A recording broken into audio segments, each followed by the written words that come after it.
Satu, proyek pembangunan jalur kereta api Ganda Solo Balapan.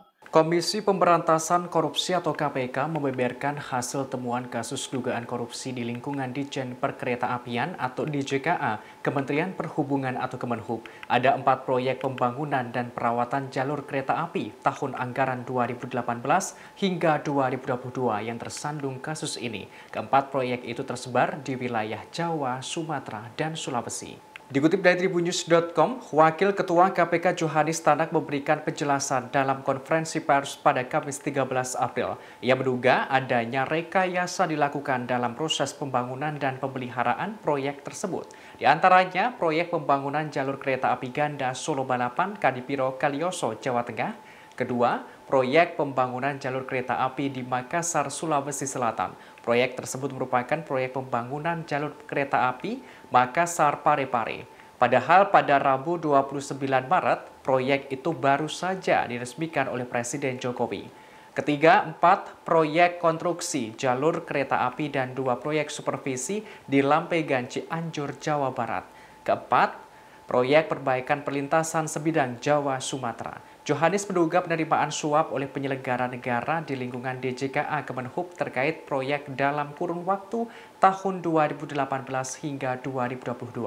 Wakil Ketua KPK menerangkan 10 orang telah ditetapkan sebagai tersangka dalam kasus ini yang terdiri dari penerima dan pemberi suap.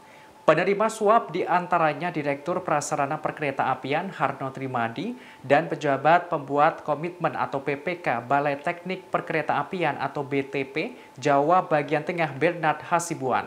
Selanjutnya Kepala BTP Jawa Bagian Tengah Putu Sumarjaya, PPK BTP Jawa Bagian Barat Sinto Pirjadi Huta Barat, PPK Balai Pengelola Kereta Api atau BPKA Sulawesi Selatan Ahmad Afandi, PPK Perawatan Prasarana Perkeretaapian Fadilan Syah. Total mereka menerima jumlah uang senilai 14,5 miliar rupiah.